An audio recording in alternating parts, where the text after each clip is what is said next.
to this video lecture series for ethics. This will be our final video looking at Aristotle's Nicomachean Ethics, and it's going to focus on a topic that occurs later in the book, but actually takes up a substantial portion of the work as a whole. And that is the topic of friendship. And in fact, if you look at the work as a whole, it takes up significant portions of both Book 8 and Book 9, although the reading you did was simply from Book 8. So, a couple of things to say about how this fits into some of our larger concerns with Aristotle. So remember, friendship is one of the external goods. And so because external goods matter for Aristotle, but only insofar as they contribute or are regulated by virtue, this means that Aristotle should have some important things to tell us about friendship. And what we should expect from Aristotle is that he's going to give us a vision of friendship, a vision of what it truly means to be a friend with someone that is very much oriented toward virtue. Just as in our previous video, we saw that success in life, right, great accomplishments, should also be oriented toward virtue. Success in itself isn't enough. It's only when it's aimed at a higher moral ideal. And so in that way, success in our pursuits, great accomplishments, the relationships and friendships we build all contribute to eudaimonia, or the ultimate human flourishing. So this is our main question. What is going to be the relationship between the relationships we form with other people, the friendships we form, and our ability to inculcate virtuous habits and a virtuous character? Now, one preliminary point before we jump into Aristotle's argument: the ancient Greek word that's being translated into English as friendship is philia. And one of the problems with this translation is that when we think about friends in our context, in the English language, the sense of that word, we think of a friend as someone we know very well. It's even more than an acquaintance, someone you might confide in, someone you look to for emotional support, someone you enjoy being around.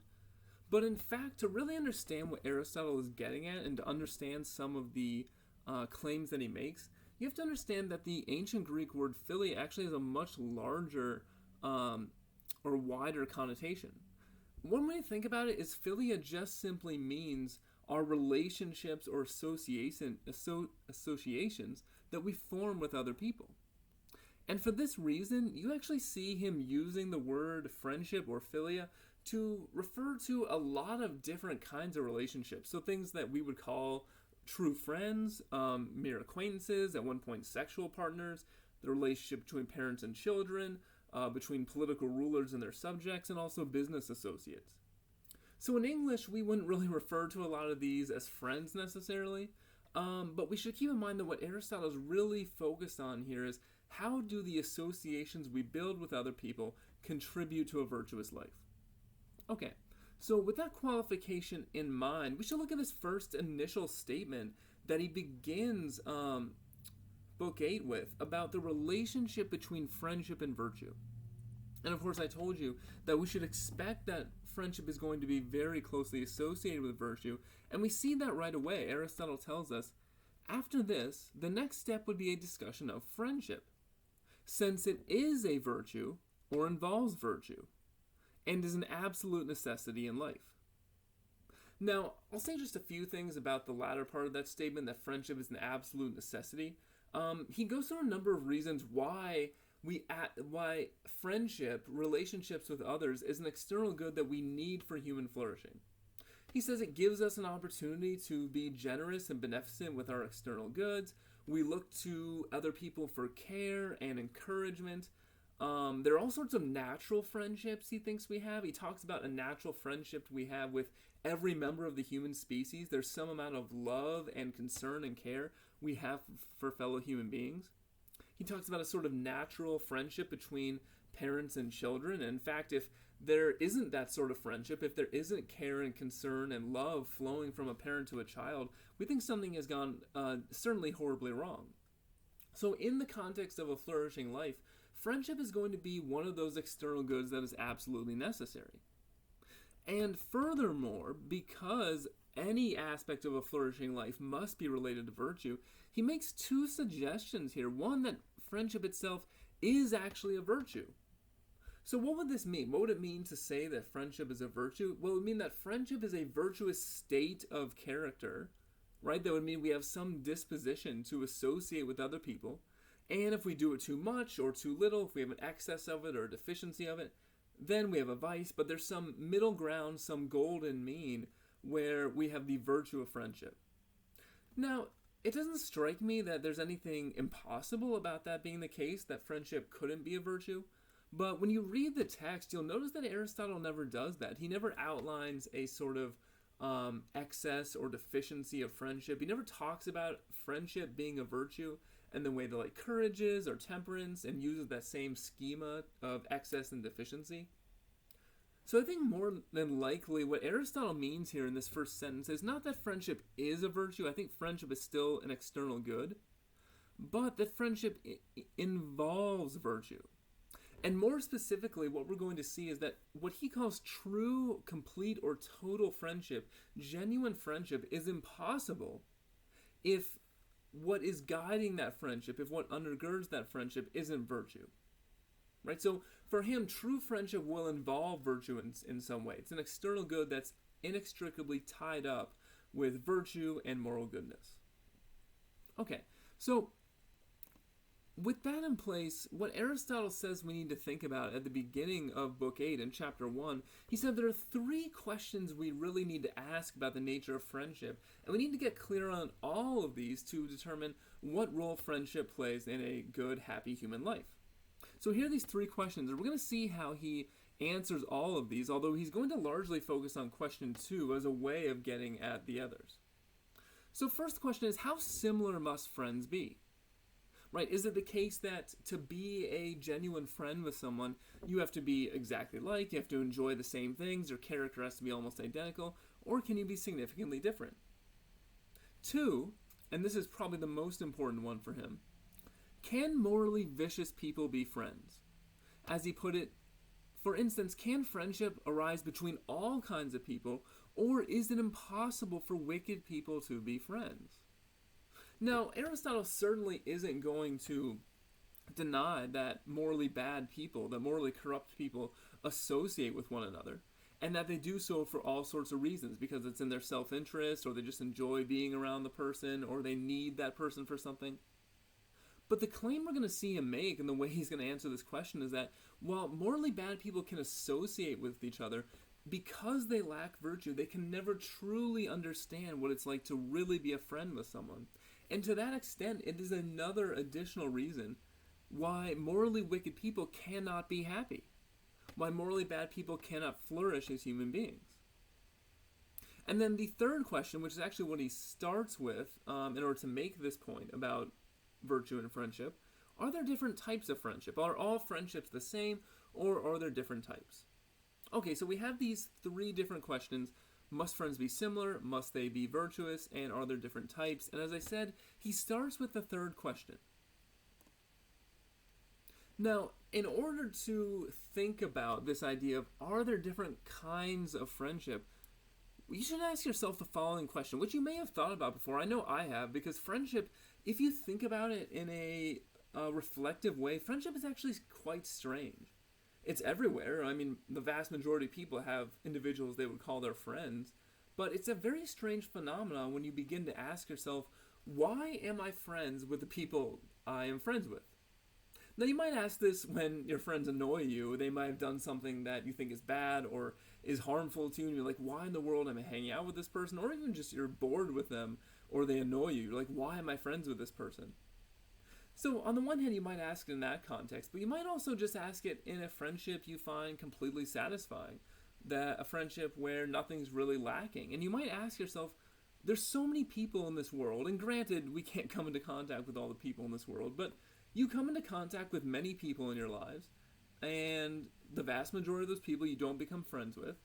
Just think about the experience of, first day of middle school or elementary school or high school, and there's like a sea. If you went to a sufficiently large high school, for instance, like I did, there's like a sea of people there milling all around, running to and fro, and somehow, some way, people just start to form groups, they start to form friendships, and you ask, well, what explains this? Why is it Why is it that some people become friends with certain individuals and not others? Why am I friends with the people I'm friends with? And in one article that is by Patrick Lee Miller, who's commenting on Aristotle and friendship, he poses this question and thinks about friendship in contrast to our relationships with our family. So he says, some relationships we inherit, others we choose. Above all, we inherit our family, right? So if you think about your relationship to your parents, or your brother or sister, or cousins, right? These are relationships you're just literally thrown into. You're born into them. And you don't have the opportunity to choose your parents, or your siblings, or your cousins, or your grandparents, etc. You're just thrown into those relationships. Hopefully they work out well. But if they don't work out well, you're not sitting there saying, wow, I really chose incorrectly. Because it was never up to your choice. Okay. So, but contrast that, he says, with our friends. Miller says, by contrast, we choose our friends and thus have reasons for doing so. So if you make a choice to befriend some person and not another, presumably you had some reason for that. But when you ask yourself what that reason was, you often can't come up with it. Miller says, our criteria are often inarticulate, especially when we are young, but they are nonetheless there. Otherwise, we would befriend people randomly, but we don't seem to. So what are these criteria? And this to me is why friendship is so strange. It's such a fundamental part of life. It's such a common part of life. But very few people can really sort of identify why they form the friendships they do. So in this way, Aristotle is useful because he says, well, let's think about what are the different kinds of friendship. Because each of these kinds of friendship he identifies will be associated with a different reason you might have for befriending someone or being around someone. And specifically, he says, what all friendship is based on is a certain kind of love. He says, perhaps the matter will be clarified if we can understand what it is that is worthy of love. It seems that not everything is love, but only what is worthy of love. And what is worthy of love? This is the good, the pleasant, and the useful. So he identifies these three things. The good, which just means what is morally good, virtue essentially is what he means by the good. The pleasant, what is pleasurable. And the useful, what is useful as means to achieving our ends, to achieving our self-interest. And furthermore, he says, the good and the pleasant are worthy of love as ends. These are things we love for their own sake. You'll recall earlier when we looked at book 1, he said these are goods of the soul, right, which we love for our own sake, pleasurable experiences and virtue of character. And then the useful is something we love as means to achieve those things we want. So these are the three things that he finds worthy of love. And you shouldn't perhaps get caught too much up on the concept of love, because when love comes to mind, you might think of the intense love you have for a significant other or a spouse or a parent or even a friend. But he simply just means really just things that are worth wanting, things that are desirable. And so he says we have these three categories. Now, of course, if we have these three categories of love, then we can anticipate that the kinds of friendship will be related to those. And in addition, this will help us give us what is the first in Aristotle's three criteria of friendship. So what he's going to outline, because he's really after, what does it mean to be a complete, total, and genuine friend with another person? And given that what is worthy of love is the good, the pleasant, or the useful, the first criteria he gives for true friendship is that the individuals in question, the friends, must love one another because of either what is good, pleasant, or useful about the other person. Okay, so that's the first criteria. Now, he also gives us a second criteria. So, and we'll have more to say about the good, pleasant, and useful momentarily, but he gives us a second criteria as well. So not only does genuine friendship involve loving another person because what's good about them, what's pleasant about them, or useful, but he also says that it involves reciprocal goodwill. So Aristotle says affection for soulless objects is not called friendship, since the affection is not mutual, nor is there any wishing good to the object, right? So what's a soulless object? Well, he gives an example of a bottle of wine, for instance, right? It would be weird to say, I have a lot of affection for this bottle of wine. Now, you, as he says, you might want the wine to keep so that you can drink it for yourself. That makes sense. But you don't wish the good of your wine or a tree or something like that, because those things don't have a good. There's no well-being for those objects. Their lives can't go better or worse. And so you can't be friends with a bottle of wine or a car, for instance. Although it's sort of instructive the way in which sometimes through sentimental value, we do of course get very attached to inanimate objects. But no, rather, friendship must involve reciprocal goodwill. People describe those who do wish good things in this way, when the wish is not reciprocated, as having goodwill. For goodwill is said to count as friendship only when it is reciprocated. So, what does this mean? So reciprocal goodwill means if we have this relationship, I want what is best for you, or if not best, at least I want something that's good for you. You want something that is good for me. And what this means, it tells us there's some sort of human relationships which never could count as friendship, even in Aristotle's wide sense, in the wide sense implied by the Greek term philia. For instance, relationships of exploitation or slavery, morally corrupt relationships of these sorts, not only because they completely lack virtue and are evil, but also because they're completely one-sided. Right? There is no reciprocal goodwill. One person benefits, the other suffers. So in Aristotle's second criteria for genuine friendship is the two individuals have to love each other because of what is good, pleasant, or useful. And secondly, there must be reciprocal goodwill on behalf of each party. Each must want a good for the other person. I won't say the good. That's perhaps reserved for the highest sort of friendship. But they must want some good for the other individual. And then he gives us his third criteria of friendship. Right? He says, people we should add, and when it, perhaps we should add, and when it does not go unrecognized. Since many will have goodwill towards other people they have not seen, but supposed to be good or useful, and the same feeling may exist in the other direction. They appear then to have goodwill for each other, but how could anyone call them friends when they are unaware of their attitude to one another? So let's say, for instance, there is some sort of celebrity that you are just completely enamored with, and you want the best for this person, a celebrity or maybe a famous athlete, and you're cheering for them, you're a fan of them, you're in their corner, so you have a lot of goodwill toward them, but they've never heard of you, and they don't recognize, or it's not they don't recognize, they just don't know that the goodwill you have for them exists. They know there are many fans out there, but, it's just a harsh fact of life that you're just a nameless face in the crowd of all the fans that are adoring them. Well, in that case, it'd be very odd to say you're friends with, for instance, I don't know, Justin Bieber, if he's a person you're a friend with, that you are a fan of. Because although you have goodwill for him, he doesn't know that goodwill exists. And so he can't possibly reciprocate. So the third criteria of friendship is that the individuals in question must each recognize or be aware of their reciprocal goodwill. Now, I want to highlight how this is interesting. One point about this is because I told you earlier there was a passage which, early in this chapter, he says there's a sort of natural friendship among all human beings toward one another. Right? So there's some level of care and concern among all human beings.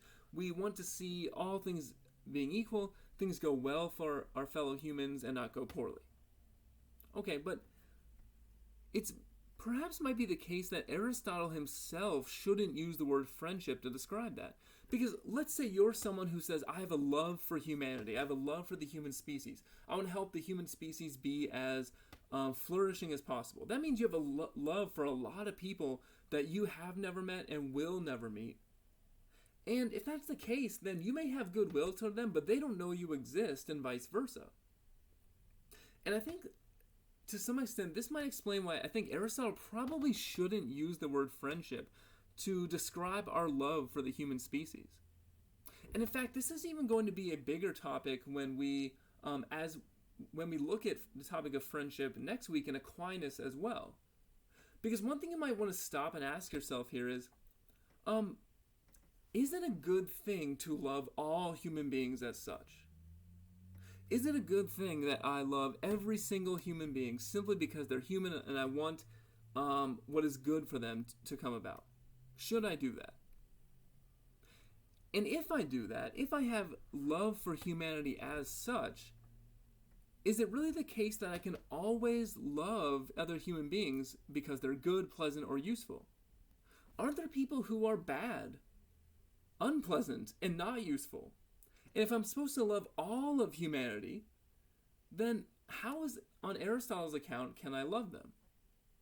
So we're not going to get too much in this question here. We will in later lessons, but I want you to keep that in mind. Is it actually the case that we can only love another person if they're good, if they're pleasant, or useful? But in any case, we have these three criteria of friendship. We have to love for goodness, pleasantness, or usefulness. There has to be reciprocal goodwill, and each party must be aware of the reciprocal goodwill of the other person. And given this, now we have, because we have these three objects of love, we can also now get an answer to Aristotle's question of, are there different kinds of friendship? And he says there are. There are three species of friendship, equal in number to the objects worthy of love. So because the good is worthy of love, there is one kind of friendship is a friendship of virtue. Because the pleasant is worthy of love, some friendships are of pleasure. And because the useful is worthy of love, there are some friendships of utility. So now we have an answer to one of those questions. The third question, are there different kinds of friendship? The answer is yes. But remember, our primary inquiry here is, what is genuine friendship? Now, if you've been following along, you can probably guess that for Aristotle, the highest or complete, total, and real genuine friendship is a friendship of virtue. But of course, we need an argument for that. What is it about friendships of pleasure? What is it about friendships of utility that misses the mark? Why are these secondary friendships that aren't as good? Now, first, we should probably get in our mind an example of just what we're talking about with each of these kinds of friendships. So if we're talking about a friendship of virtue, then we're talking about two people who the reason they associate with one another is because they recognize and admire the morally good character that each of them have. They say, the reason I'm around you is because I recognize you're honest and courageous and temperate, and I want to be around people like that, and vice versa. That's a friendship of virtue. A friendship of pleasure is that two people associate with one another because they enjoy being around each other. Maybe they find the other person funny or witty or amusing, and so they say, well, we like being around each other, and so we will form a friendship on this basis. This is probably, when you think of friendship, and if you asked yourself earlier why you're friends with another person, it's quite likely that this could have been your answer. You say, well, I'm thinking of my friendship with, this person. I think of all the good times we have, all the adventures we had, right? All the really exciting outings we went on, etc. So you might be thinking primarily, well, one of the reasons that, I choose friends is because of fun, because of pleasure. You might have also had virtue in mind. You might say, well, some of my friendships, my deepest friendships, are the people who are there for me, who are generous and caring. If those are virtues, then the reason I'm a friend to this person is because I recognize that about their character. So I think to some extent we can get a handle on friendships of virtue and pleasure, but I think in terms of friendships of utility, the last kind, this is where the word friendship is most foreign to us in the way Aristotle's using it. But if two people are friends because of utility, then they're essentially in a relationship where they see each as mutually useful, right? So a business associates or business partners would be a good example here, right? We're both going to start a company together because we have the resources, ideas that we think would be useful to each of us. Or even the example here that I'm using from another commentator on Aristotle on friendship, your relationship with a taxi driver would qualify for Aristotle as a friendship of utility, right? The taxi driver is useful to you insofar as he gets you to your location. You are useful to the taxi driver insofar as you give the taxi driver money. So you each get something you want. Okay, so we have an idea of what these kinds of friendships are. The real question now is, why are friendships of pleasure and utility insufficient? What is wrong with them? Right? And he tells us that, first he says clearly these kinds of friendships do not meet the criteria for genuine friendship. Those who love one another for utility love the other not in himself, but only insofar as they will obtain some good for themselves from him. The same goes for those who love for pleasure. They do not like a witty person because of his character, but because they find him pleasing to themselves. So the first thing Aristotle says here is that he's making a claim about what virtuous, complete friendship really is about. It's not about just love of another person for some characteristic they have. It's about love of that person themselves. Now, I think it's easiest to see this in the case of friendships of utility. The relationship between you and a taxi driver, we kind of recognize isn't real friendship, because as soon as you no longer need a ride in the taxi, and as soon as the taxi driver has your money, you'll part ways and never think about each other again. So it's quite clear you're loving this person in a sense for the benefit they can give you, but not in themselves. It's not real sort of affection. But what about friendships of pleasure? Why is it that this wouldn't count? Well, for Aristotle, he's saying, look, if you like being around someone because they're witty and funny and they amuse you, then, that's great. But notice, that doesn't have anything to do with that person in themselves, who they truly are. Notice, in fact, that you could get the same benefit, presumably, just by watching TV. So let's say you like a friend because they tell a lot of great jokes and they make you laugh. Well, you could, go on Netflix and watch a stand-up comedian, and that person can make you laugh. In essence, I think one of the points Aristotle wants to get at here is that with friendships of pleasure and friendships of utility, the other person in the relationship is somewhat replaceable. And one of the points we're going to see him emphasize is that these relationships can't possibly be long-lasting and stable. You'll only be in a friendship of pleasure as long as the other person is pleasing to you. You'll only be in a friendship of utility as long as that person is useful. So we're beginning to see that one of the main components of complete, genuine friendship is, in fact, that you love the other person for their own sake. You love the other person for what makes them who they are. And this means there has to be some relationship between who the other person is and whether they are virtuous or not. Now, he continues to make these points, and the way he describes it in terms of friendships of utility and pleasure, he says these friendships are incidental. What is useful doesn't remain the same, but differs according to circumstances. And so once those circumstances change, you'll break off the friendship. And the same goes with what is pleasant or pleasurable.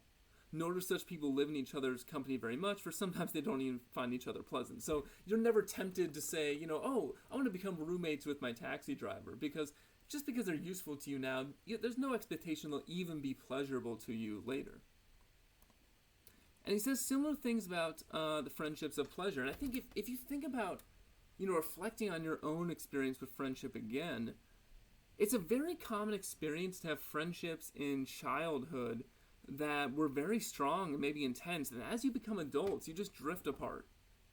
Right? I can think of many examples in my own case of this, and I think it is a relatively common phenomenon, and that's just why that is. In part, if Aristotle's right, it might be because what was the basis of that relationship was pleasure. When you were young, you enjoyed, sharing activities together, you had fun, you laughed together. But of course, as you age, as you mature, what you find pleasurable and interesting is going to change. And so those things that formerly held you together are no longer now going to hold you together into the future. So Aristotle tells us this is why they are quick to become friends and quick to stop. Their friendship fluctuates along with what they find pleasant. And this sort of pleasure is subject to rapid change. So ultimately, pleasure and utility just are not a stable basis for friendship. And because they're not a stable basis for friendship, they don't really qualify as reciprocal goodwill. Remember, reciprocal goodwill involves wishing good things to other for that person's own sake. But friendships of utility and friendships of pleasure, Aristotle thinks are fundamentally sort of selfish and egoistic.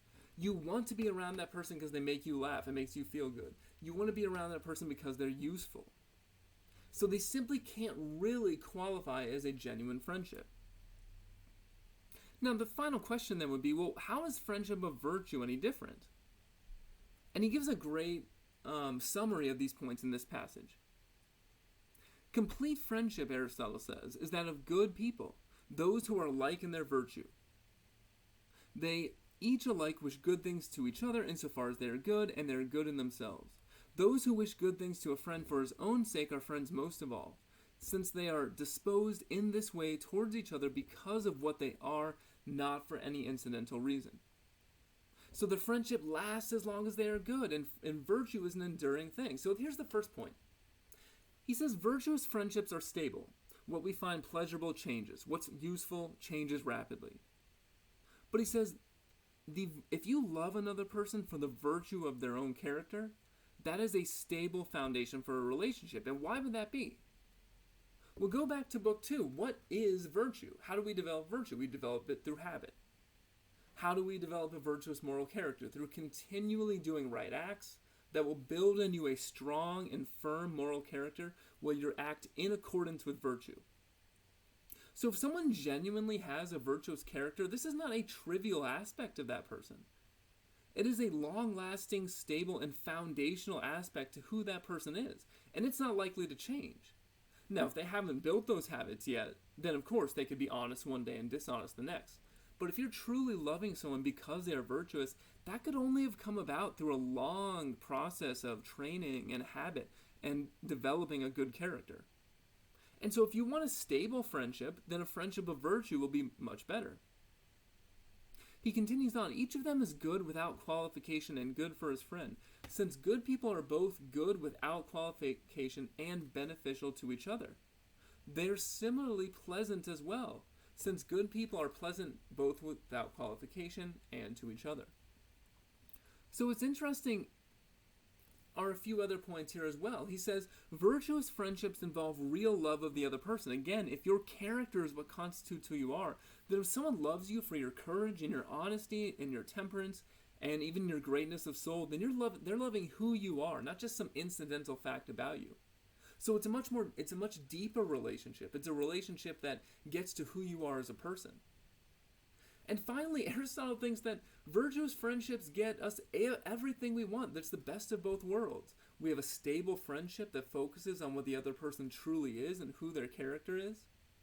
And they're also pleasurable and useful.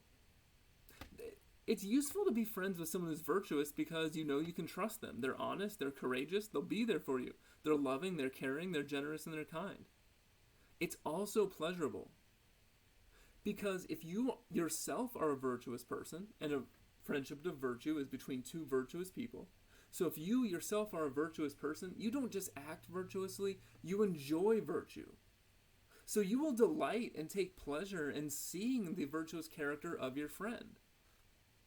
And so for Aristotle, a complete friendship involves a friendship of virtue. It's stable, you love the other person for their own sake, and oh, by the way, it's also pleasurable and useful. It gets you everything you want. Now, what's interesting about this is that I think to some extent we can probably see why Aristotle thinks virtuous friendship is so desirable. But another point that we should consider is how realistic is this? And I want to focus on a number of good points in this passage, but one point in particular, he said, naturally, such friendships are rare because people of this kind are few. So what does he mean? What does he mean, people of this kind? He means virtuous people, right? To have a completely virtuous character takes a lifelong pursuit of training and habit where you have your eyes on the prize and developing the characteristics and qualities that constitute human excellence. And so this is something very few people are going to have. So that makes sense. So he says friendships of this kind are rare. And so we might be able to accept that, yeah, virtuous friendship, something to attain to, it's a goal, but it's actually quite rare. But notice, we can't just say virtuous friendships are rare. We have to say real, genuine friendship is rare. And this might be something we want to question here, because if Aristotle is correct, then it's not just that this kind of friendship is rare, it's that real human connection and real human friendship is in fact rare. It means that the vast majority of the time when we're befriending each other, we are going around focusing on things like pleasure, focusing on things like utility, and not actually focusing on loving each other for their own sake. In a way, it's somewhat depressing because It means a real, deep, and abiding human connection is very likely something you may not have found in your life. Or if you have, it won't be with very many people. And you have to wonder, am I truly loving this person because they're virtuous? Or do they seem virtuous? And is it really more self-serving? Right? Is this really a genuine, virtuous person? Or do they just do a lot of things I like? Are they actually just useful to me? And it's probably something worth thinking about with the relationships in your own life. If you take seriously Aristotle's claim that complete and genuine friendship is necessary for a flourishing human life. So friendship will be difficult. Friendship will be rare. At least the most genuine and honest kind. And so there's one final point I want to make here. Because what we should see about friendship is that what he says here is completely consistent with his general outlook on external goods. And I want to read this passage because it gets at this point pretty well. He says, "But clearly only good people can be friends for the sake of the other person himself, because bad people do not enjoy each other's company unless there is some benefit in it for them." For him, it is to some extent a tragedy, if it's the case, that most of our friendships are of pleasure or utility. Because it's not just that they're, fluctuating, short-term, not long-lasting, not abiding relationships, not very deep relationships, but it's indicative of a bad character if what you are pursuing is pleasure or utility. Because remember, useful things and pleasurable things are not bad. But if you go around saying the final, ultimate reason I want to befriend this person is because they're pleasant or because they're useful, then you have taken your eye off of what is truly important in human life. If what is truly important in human life is developing a virtuous character, then the way in which you establish relationships with others should also be oriented toward that goal. And so for this reason, complete friendship is rare, although necessary to a truly genuine, flourishing human life and to attaining eudaimonia. Okay, so I will cut it there. I hope this video was useful, and I will see you in the next video.